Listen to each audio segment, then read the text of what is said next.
चलिए दोस्तों, अब मैं आपको बताने वाला हूँ स्टार्टअप में वैल्यूएशन कैसे निकालते हैं। आपने सुना ही होगा शार्क टैंक पे, सर मेरी कंपनी की वैल्यूएशन है 10 करोड़। इन्वेस्टर बोलते हैं नहीं भाई, तुम तो बहुत ज़्यादा बोल रहे हो, तुम्हारी कंपनी की 1 लाख की सेल है और तुम मांग रहे हो मेरे से 10 करोड़ की वैल्यूएशन, पॉसिबल ही नहीं है।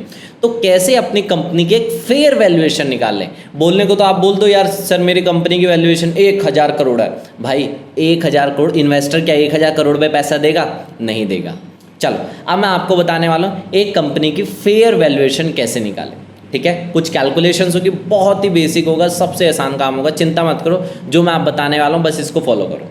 देखो सबसे पहले हम बहुत ही फेमस स्टार्टअप वैल्यूएशन मेथड को निकालने पे आ रहे हैं, जो कि revenue multiple method. Shark tank पे आपने इसी को देखा है। अब मैं आपको एग्जांपल देने वाला हूँ। मान के चलो एक क्लोथिंग ब्रांड शार्क टैंक पे आई जो कह रही है यार सर मेरा 1 करोड़ की मंथली सेल है। सर मेरी कितने की सेल है? 1 करोड़ की मंथली सेल है। ठीक है, अब बताओ, अब मैं आपसे पूछ रहा हूँ 1 करोड़ की मंथली सेल है तो इसे कितनी वैल्यूएशन मांगनी चाहिए? वही चीज़ मैं आपको बताऊँगा।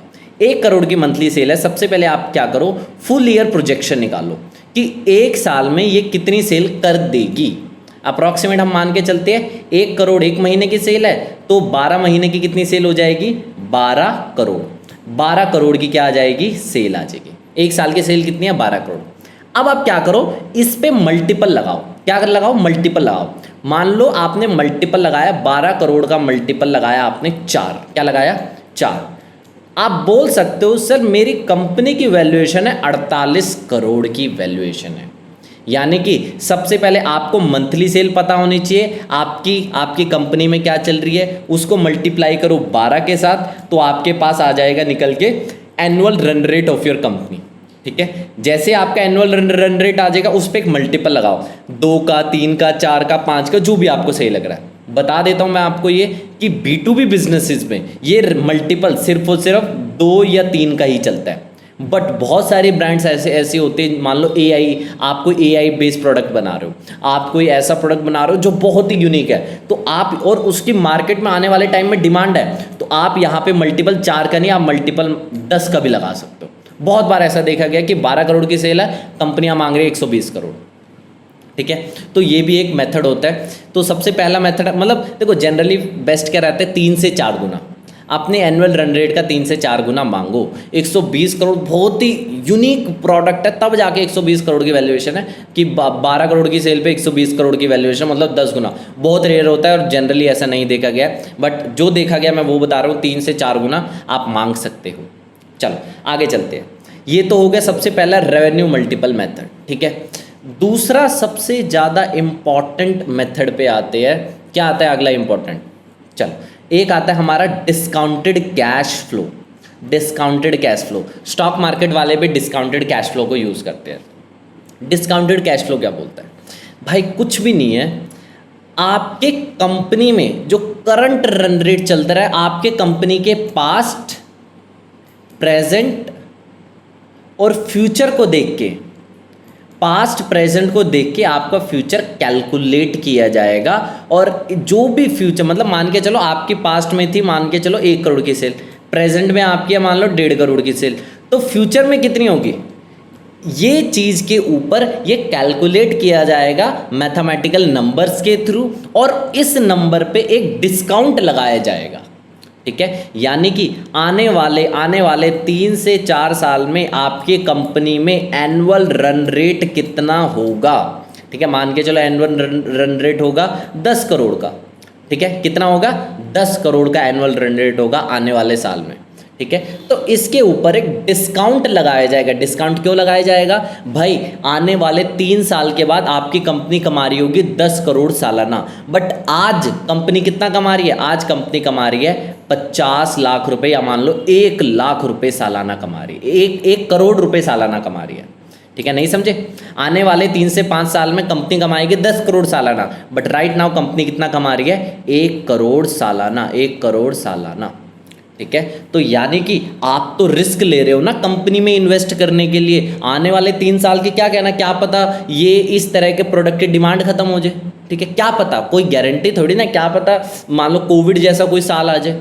ठीक है। आने वाले 3 से 5 साल में देखा जाएगा आपकी कंपनी की कितनी सेल हो सकती है, उसके ऊपर एक डिस्काउंट लगाया जाएगा। मान के चलो 20% या 30% का डिस्काउंट लगाया, उसके बाद जो वैल्यू आई वही कंपनी की क्या है, एक्चुअल वैल्यूएशन है। ठीक है, ये डिस्काउंटेड कैश फ्लो जनरली यार जो अच्छे चार्टर्ड अकाउंटेंट होते हैं आप उनसे करवाओ अपने कंपनी की वैल्यूएशन, वही आपसे बेस्ट करेंगे। और डिस्काउंटेड कैश फ्लो कोई नई कंपनी में नहीं किया जाता भाई, पुरानी कंपनी जितनी भी होती है एक्चुअली जिसे एटलीस्ट 1 से 2 साल या 2 से 3 साल हो चुका हो तभी तो डिस्काउंटेड कैश फ्लो लगेगा, क्योंकि पास्ट को देखा जाएगा। डिस्काउंटेड कैश फ्लो में क्या देखा जाएगा, पास्ट देखा जाएगा। ठीक है, अब नई कंपनी में पास्ट तो कुछ होता नहीं, उसमें तो सिर्फ प्रेजेंट है। ठीक है, और जितनी भी नई कंपनीज है या फिर आप बोलो ऐसी कंपनी जो प्री रेवेन्यू स्टेज पे है, उस केस में भी हम डिस्काउंटेड कैश फ्लो को सही तरीके से यूज़ नहीं कर सकते। ठीक है, उम्मीद कर रहा हूँ आपको ये पॉइंट समझ आया होगा। स्टार्टअप है ना, वो लोग इस टाइप के मेथड को यूज़ कर सकते हैं। मान के चलते हैं जैसे जीरोधा है, अपस्टॉक्स है, एंजल वन है, आपकी भी एक ऐसी स्टॉक मार्केट की ब्रोकिंग ऐप है। ठीक है, अब मान के चलते हैं जो इसका टॉप लीडर है वो है जीरोधा। वो कौन है, जीरोधा, जिसकी मार्केट कैप मान के चल, अभी के लिए देखो सिंपल कैलकुलेशन के लिए मान के चलेंगे 100 करोड़ है, तो बहुत ज़्यादा, बट अभी सिंपल कैलकुलेशन के लिए 100 करोड़ इसकी मार्केट वैल्यूएशन है। और जीरोधा के कितने डाउनलोड्स है, 1 करोड़ डाउनलोड है, 1 करोड़ ऐप डाउनलोड है। अब ऐसे ही केशर डिमरी का एक स्टार्टअप है। ठीक है, वो भी ऐसी स्टॉक मार्केट की उसकी एक ऐप है नहीं, और उसकी ऐप पे कितने डाउनलोड्स है, उसकी ऐप पे है मान के चलो 1000 डाउनलोड, या मान लो 10,000 डाउनलोड्स। कितनी है, 10,000 डाउनलोड्स। कितने टाइम्स कम हो गया, जल्दी से कैलकुलेट करो। हम चलो कैलकुलेट करते हैं कितने टाइम्स कम है। मेरे हिसाब से लाख, 10 लाख, करोड़, 1000 गुना कम डाउनलोड्स हैं, 1000 गुना कम डाउनलोड्स हैं। जाहिर सी बात है, नहीं समझे, जीरोधा की ऐप डाउनलोड कितने हैं, 1 करोड़, मेरी ऐप के ऐप डाउनलोड कितने हैं, 10,000। ठीक है, कितने टाइम्स कम है, 1000 गुना टाइम्स कम है। 1000 गुना टाइम्स क्या कम है, 1000 गुना टाइम्स ऐप डाउनलोड्स कम है। ठीक उसी तरह से वैल्यूएशन भी क्या होगी, 1000 गुना कम हो जाएगी। 100 करोड़ उसकी वैल्यूएशन है, 100 करोड़ में 1000 गुना कम करो तो लगभग मेरे हिसाब से आएगा 100 करोड़ में जब 1000 कम करेंगे तो 10 करोड़, करोड़ 10 लाख, तो लगभग आ जाएगी 10 लाख रुपए, 10 लाख की वैल्यूएशन। नहीं समझे, चलो एक सिंपल एग्जांपल, ही मैंने थोड़ा बड़ा एग्जांपल ले लिया, चलो एक सिंपल एग्जांपल लेते हैं। अब मान लो पेटीएम है, पेटीएम की वैल्यूएशन मान के चलते 1 करोड़ है और उसके ऐप डाउनलोड है मान के चलते हैं 10 लाख। एक सिंपल कैलकुलेशन मैं करूँगा। ऐसी एक मेरी ऐप है जिसके ऐप डाउनलोड्स कितने हैं, ऐप डाउनलोड हो गए 1000। ठीक है, कितने हो गए ऐप डाउनलोड्स, 1000। अब कितने गुना कम है ये बताओ, कितने गुना कम है, 10 लाख इसके ऐप डाउनलोड है, मेरी ऐप के कितने डाउनलोड है, 1000। कितने गुना कम है, मेरे हिसाब से अप्रॉक्सीमेट 1 2 3 1000 गुना कम है। 1000 गुना क्या है, ऐप डाउनलोड्स कम है। अब 1000 गुना कम है तो वैल्यूएशन भी क्या हो जाएगी, 1000 गुना कम हो जाएगी। 1 करोड़ वैल्यूएशन है, 1 करोड़ में 1000 गुना कम वैल्यूएशन करोगे तो कितना आएगा, मेरे हिसाब से आएगा I think 10,000, I think approximate शायद इतनी आ जाएगी, लाख 10 लाख, हाँ इतनी आ जाएगी। तो 10,000 की मेरी कंपनी वैल्यू कर रही है। ठीक है, उम्मीद करता हूँ ये पॉइंट समझ आ रहा है। मतलब सिंपल सी बात है, ऐप डाउनलोड जितने हैं ना, ऐप डाउनलोड कितने गुना कम है, 1000 गुना कम है तो वैल्यूएशन भी 1000 गुना कम हो जाएगी। उम्मीद करता हूँ ये पॉइंट आपको समझ आया होगा। ठीक है, कंपैरिजन मेथड, जितने भी टेक स्टार्टअप है वो इस टाइप के कंपैरिजन मेथड को यूज़ कर सकते हैं। ठीक है, अब आते हैं एक मैन्युफैक्चरर्स के लिए भी एक है बुक वैल्यू मेथड, एक बोलते हैं, क्या है, बुक वैल्यू मेथड। देखो बुक वैल्यू मेथड क्या होता है, अब जो मान लो मेरी मैन्युफैक्चरिंग यूनिट है, मैन्युफैक्चरिंग यूनिट में क्या क्या होता है, मशीन्स जो है, मान लो जिस एरिया में मैन्युफैक्चरिंग यूनिट है वो मेरे नाम पे है तो ज़मीन मेरे नाम पे है, मैन्युफैक्चरिंग मशीन्स ज़मीन मेरे नाम की है, और भी जो इन्वेंट्री है और भी अगर मैंने वहाँ पर कोई मान लो अलग से कोई खर्चा किया तो आपके सारे एसेट्स की टोटल वैल्यू कितनी है, आपके एसेट्स की टोटल वैल्यू कितनी है, उसमें मल्टीपल ऑफ 2 लगा दो। जनरली मल्टीपल ऑफ 2 या मल्टीपल ऑफ 3 लगा दो, वही आपकी क्या आ जाएगी, वैल्यूएशन आ जाएगी। जनरली बुक वैल्यू मेथड किसके लिए होता है, मैन्युफैक्चरर्स के लिए होता है जिनका कोई मैन्युफैक्चरिंग यूनिट है, ठीक है। मशीन्स, एरिया, इन्वेंट्री, अगर उन्होंने और भी कोई खर्चा किया हुआ है, वो सारी चीज़ों को जोड़ जितना भी आएगा, ठीक है, उसको उस पर मल्टीपल लगा दो। चलो अब आते हैं ऐसे स्टार्टअप्स की भाई जिनका कोई अता पता नहीं है रेवेन्यू का। प्री रेवेन्यू स्टार्टअप्स की बात करते हैं। प्री रेवेन्यू स्टार्टअप्स में एक होता है भाई, सिंपल सा एक गणित मेरे से सुन लो भाई, सिंपल सा है जिसे मैं बोलता हूँ bargaining. Pre revenue startups, bargaining. भाई अपने पिच डेक बहुत अच्छी बना लो, कहानियाँ बहुत अच्छी बना लो, ठीक है, और सामने वाले इन्वेस्टर को ना, मान लो आपकी कंपनी 1 करोड़, आप चाहते हो 1 करोड़ की वैल्यूएशन, सामने पहले से बोल दो 5 करोड़ की मेरी कंपनी की वैल्यूएशन है। याद रखना पिच डेक बड़ी ज़बरदस्त होनी चाहिए। आपको ये बताना है मैं ये प्रॉब्लम सॉल्व कर रहा हूँ, आने वाला फ्यूचर इसका ऐसा है, आने वाली इंडस्ट्री है $1 बिलियन इंडस्ट्री है। इस तरीके से आपको अपने इस आइडिया को प्रेजेंट करना है, ठीक है। और 1 करोड़ की आपको वैल्यूएशन चाहिए ना, बढ़ा के बोलो, 2.5 करोड़, 3 करोड़ बढ़ा के बोलो, ठीक है। इन्वेस्टर बोलेगा भाई तेरा तो कोई रेवेन्यू नहीं है, तो कुछ भी नहीं है, एक काम कर 1 करोड़ की वैल्यूएशन ले जा, तेरा मुझे आइडिया बढ़िया लग रहा है, तो इससे आपको 1 करोड़ की वैल्यूएशन मिल जाएगी। सिंपल सी बात है, बार्गेनिंग कर लेना भाई ऐसे सिचुएशन में अगर आप प्री रेवेन्यू स्टेजेस में हो, ठीक है। उम्मीद करता हूँ आपको ये समझ आ रहा होगा। और कितनी % इक्विटी डाइल्यूट करनी है प्री रेवेन्यू वालों, सुन लो भाई, आपको बहुत मिनिमम इक्विटी डाइल्यूट करनी है।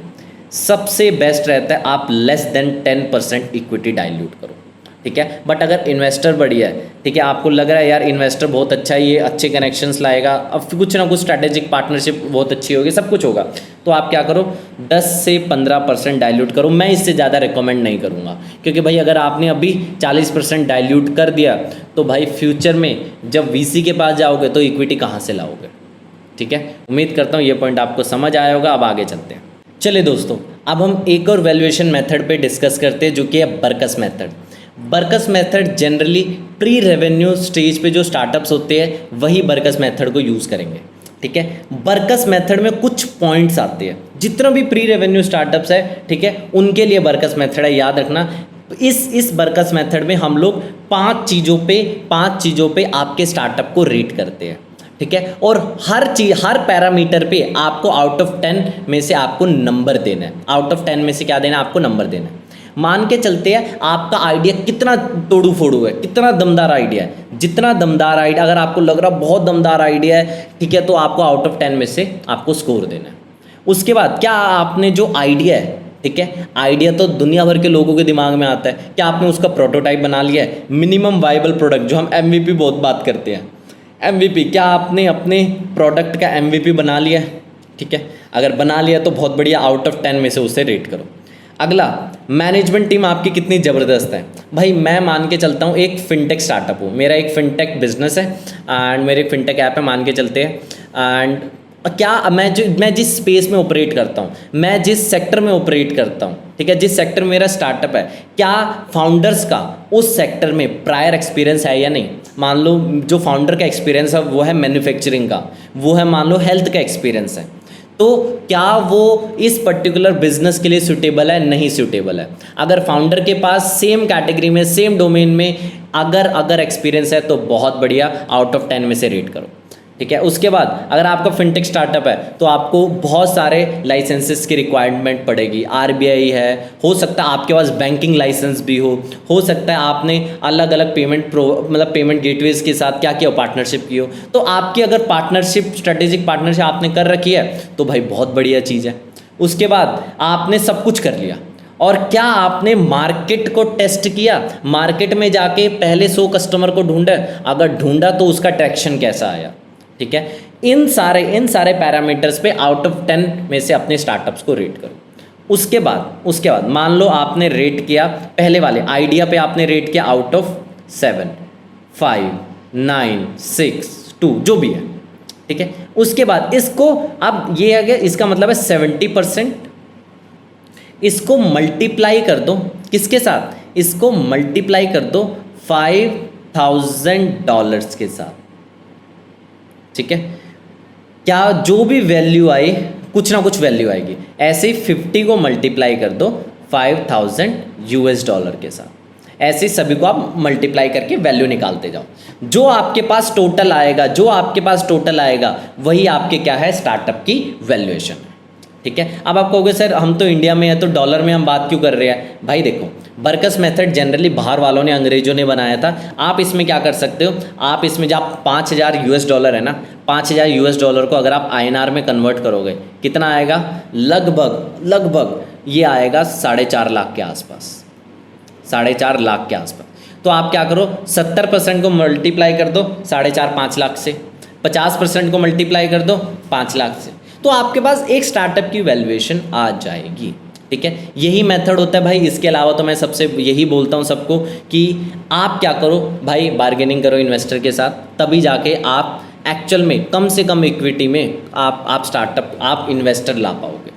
ठीक है, उम्मीद करता हूँ जितने भी मैंने ये पॉइंट्स बताए अब तक वो आपको सारे समझ आए होंगे। लेकिन ध्यान रखना, अभी मैं फिर से बता देता हूँ, अगर आप इनिशियल लेवल पे फंडिंग ले रहे हो, ठीक है, तो कोशिश करो लेस देन 10%, इन्वेस्टर को 10% से ज़्यादा इक्विटी नहीं देनी। ठीक है, उम्मीद करता हूँ ये सारे पॉइंट्स आपको समझ आए होंगे। एक आखिरी पॉइंट आपको बता देता हूँ। अब आपने बहुत बार सुना होगा pre series, series A, series B, series C, इसके अलावा फ्रेंड्स एंड फैमिली से इन्वेस्टमेंट, अलग अलग टाइप ऑफ इन्वेस्टमेंट होती है। ये क्या होती है, इसके बारे में डिस्कस करते हैं। देखो, सबसे पहले जब आपका आइडिया आता है, क्या आता है, जब आपका आइडिया आता है, आइडिया तो दुनिया भर के लोगों के दिमाग में आता है। भारत में 140 करोड़ लोग हैं, हर बंदे के दिमाग में रोज एक आइडिया आता है। आइडिया की कोई वैल्यू नहीं है। आइडिया से आपको एक प्रोटोटाइप बनाना है। आइडिया से क्या बनाना है, प्रोटोटाइप। आप प्रोटोटाइप के लिए आपको क्या चाहिए, पैसा चाहिए। उस पैसे को आप किससे रेज करोगे, उस पैसे को आप रेज करो 3F से, इन 3 लोगों से, फ्रेंड, फैमिली एंड फूल। अब इसका क्या मतलब है, या तो अपने दोस्तों से करो या तो अपने रिश्तेदारों से करो। फूल मतलब कोई आपको बकरा मिल गया, तो कहीं ना कहीं से आप पैसा उठाओ और आइडिया को थोड़ा वैलिडेट करो। ठीक है, चाहे आप प्रोटोटाइप बनाओ, कुछ ना कुछ वैलिडेट करो। इसके बाद आप उठाओ एंजल इन्वेस्टमेंट। आप एंजल इन्वेस्टर के पास जाओ, एंजल राउंड रेस करो अपनी कंपनी का। ठीक है, एंजल राउंड आप बोल सकते हो, आप इसे ना प्री सीड भी बोल सकते हो। आप आइडिया स्टेज पे जो आप 3 लोगों से पैसा उठाओगे, 3 में से कोई भी एक लोगों से, फ्रेंड, फैमिली, फूल, आप इसे बोल सकते हो प्री सीड। क्या बोल सकते हो आप इसे, प्री सीड इन्वेस्टमेंट। ठीक है, उसके बाद एंजल राउंड को हम बोल सकते हैं सीड राउंड। क्या बोल सकते हैं, सीड राउंड। सीड राउंड में पैसा आपको कब उठाना चाहिए, जब आपको लग रहा है कि भाई मुझे एक मेरा प्रोटोटाइप बन चुका है, मुझे पहले 100 कस्टमर को अपना माल बेचना है, तब आप जाओ एंजल राउंड पे। ठीक है, उसके बाद अब आप देखो pre series A, series B, series C अलग अलग होती है। मैं आपको सीधा मतलब बताता हूँ। देखो, पैसे उठाने के चौचले, आप चाहे प्री सीरीज़ बोलो, सीरीज़ बोलो, पैसा चाहिए आपको अल्टीमेटली। सीरीज़ ए आपको कब उठाना चाहिए, जब आपके पहले 100 कस्टमर आ चुके हो। ठीक है, उसके बाद आपको क्या करना हो, थोड़ा सा आपको क्या करना हो, स्केल करना हो। स्केल, बड़ा स्केल नहीं, छोटे लेवल पे स्केल, तब आप क्या उठाओ, सीरीज़ ए। और सीरीज़ ए पे जनरली कोई ना कोई वेंचर कैपिटलिस्ट से आपको पैसा रेज करना चाहिए। ठीक है, इसके बाद आता है सीरीज़ बी। सीरीज़ बी पे आपको अब अग्रेसिव मार्केटिंग करनी है, तो भाई अग्रेसिव मार्केटिंग के लिए पैसा उठाओ। जब मार्केट को पूरा खाली करना है, तहस नहस करना है, कोई कॉम्पिटिटर बचे ना, अग्रेसिव मार्केटिंग। जब हम सीरीज़ सी की बात करते हैं, भाई सीरीज़ सी में जनरली अब जो वेंचर कैपिटलिस्ट है वो ये देखेगा कि भाई क्या ये कंपनी प्रॉफिटेबल होगी या नहीं आने वाले 1-2 साल में, और प्रॉफिटेबल होने के बाद मुझे एग्जिट कैसे मिलेगा, क्या ये कंपनी अपना IPO लाएगी तो मैं इसमें पैसा डालूंगा। ठीक है, उम्मीद करता हूँ समझ आ रहा होगा। बट ये याद रखना, अगर आपने किसी बंदे से पैसे रेज किए, चाहे वो एंजल राउंड हो, चाहे वो प्री सीरीज़ हो, चाहे वो VC राउंड हो, कुछ भी हो, आप कुछ भी बोलो, आप VC से उठाओ, फ्रेंड फैमिली से उठाओ, भाई उसको पैसा रिटर्न करना ये आपकी जिम्मेदारी है। पैसा रिटर्न ऐसा नहीं कि डेट फंडिंग तो है नहीं इक्विटी कि आपको पैसा रिटर्न करना है, लेकिन उसे कुछ रिटर्न्स कमा के देने। आपकी ये सोच होनी चाहिए। अगर आपकी ये सोच है तभी आप स्टार्टअप में कुछ अच्छा कर पाओगे। ठीक है, उम्मीद कर रहा हूँ आपको मैं जो समझा रहा हूँ वो पॉइंट समझ आ रहा होगा। भाई किसी से पैसे उठा लो लेकिन उसके पैसे रिटर्न ना करने, बहुत गंदी बात है भाई, सीधी सी बात है। डेट फंडिंग नहीं है, इक्विटी में भी आपको रिटर्न्स देने हैं सामने वाले को, ठीक है। अब मैं आपको एक और चीज़ समझा देता हूँ। जब भी कोई वेंचर कैपिटलिस्ट आपकी कंपनी में इन्वेस्ट करेगा वो क्या सोचता है यार, वो छोटा नहीं, वो 2-3-5% के रिटर्न के बारे में नहीं सोचता। वो सोचता है मुझे ग्रैंड एग्जिट से एटलीस्ट 25 से 30% तो मुझे कंपनी से रिटर्न बना के निकलने ही निकलने हैं आने वाले 10 साल में, 10 से 15 साल में, ठीक है, आने वाले 10 से 15 साल में। तो यानी कि आप सब ध्यान से देखना, 25 से 30% रिटर्न। आप देखो, आप सोच रहे हो आने वाले मान के चलते आने वाले 10 साल के बाद आपकी कंपनी की वैल्यूएशन होगी 100 करोड़। कितनी होगी? 100 करोड़। इन जो वीसी है, वीसी को एटलीस्ट मान के चलो 20% क्या चाहिए? रिटर्न चाहिए, 20% रिटर्न चाहिए, ठीक है। तो 100 करोड़ 20% रिटर्न के हिसाब से आप देखोगे यानी कि 5 करोड़ रुपए। आज कंपनी की कीमत कितनी है? 5 करोड़ रुपए। आने वाले 10 साल में कंपनी की वैल्यूएशन 5 करोड़ से कहाँ जाएगी? 100 करोड़ जाएगी। तभी 20 गुना रिटर्न किसे मिल पाएगा? इन्वेस्टर को मिल पाएगा, ठीक है। इन्वेस्टर इसी तरह से सोचता है, इन्वेस्टर को बड़े एग्जिट चाहिए। जितने भी बड़े इन्वेस्टर होते हैं, एंजल वाला क्या सोचता है? एंजल सोचता है मुझे अपने पैसे को 100 गुना करना है, 200 गुना करना है। बट वीसी सोचता है 15, 20, 25, 30 रिटर्न मुझे आने वाले 10 साल में चाहिए ही चाहिए। उम्मीद करता हूँ आपको ये पॉइंट समझ आएगा। मैं ये सिंपल कैलकुलेशन थी भाई, वीसी यही सोचता है। अगर वीसी 20 से 25% का रिटर्न नहीं बना रहा है वो आपके गेम में नहीं आएगा। एंजल वाला सोचेगा मुझे 100x रिटर्न चाहिए, वो तभी सोचेगा। क्योंकि जब एंजल इन्वेस्टर मान के चलो 20, 30, 40 स्टार्टअप में इन्वेस्ट करेगा, तब जाके कोई एक कंपनी ऐसी होगी जो उसे 100x रिटर्न देगी। यानी कि 1 करोड़ जो उसने डाला वो 100 करोड़ होगा। आपने देखा होगा कुणाल बहल ने जो रेजर पे में डाला है, मामा अर्थ में डाला है और भी दूसरी कंपनी में डाला है, क्या गजब के रिटर्न्स कमाए हैं, ठीक है। ये सारे फंडिंग के लॉजिक आपको समझ आए होंगे। अगर स्टिल कोई डाउट होगा तो कमेंट बॉक्स में ज़रूर बताएं।